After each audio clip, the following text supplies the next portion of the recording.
A life of being a husband and a father. In Filipino terms, a padre di pamilya, haligi ng tahanan. Sila yung mangunguna sa lahat ng pangangailangan, taga-solusyon sa mga bagay o problema. Sila yung superhero ng pamilya, lalo na sa kanilang mga anak. Katuwang ng kanilang asawa sa lahat ng bagay. Itong video na to ay reality life ng aming Superman. Siya ang mauunang gumising para mag-init ng tubig at magsaing. Maya-maya, gigisingin ako para maligo. Habang ako naliligo, siya ang magpiprepare ng lulutuing ulam. At pagkatapos kong maligo, siya naman ang maliligo. Pagkatapos niyang maligo, aayusin niya ang mga uniform namin at ang baon naming pagkain. Habang naghuhugas ako ng mga babyron ni MJ, siya naman ang magpiprepare ng gatas ni MJ.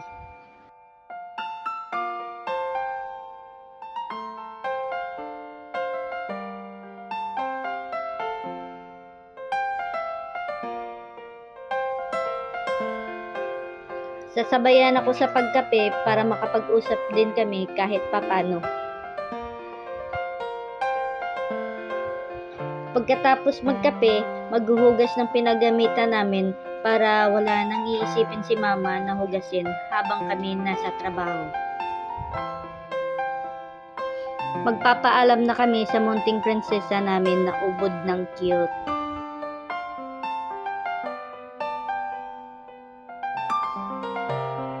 Time for work na.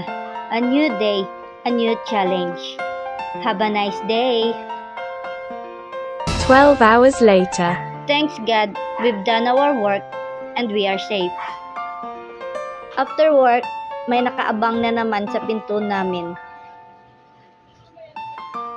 Pagkatapos ng trabaho, time na para ipadaman niya sa anak namin ang kanyang pagmamahal.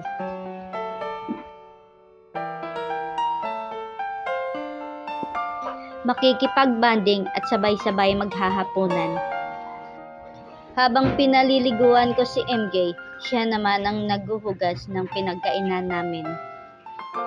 Pagkatapos maghugas, time na para maglatag ng higaan namin. Sa sala pala kami natutulog gawa ng panahong sobrang init. At dito nagtatapos ang isang buong araw ng aming Super Dad.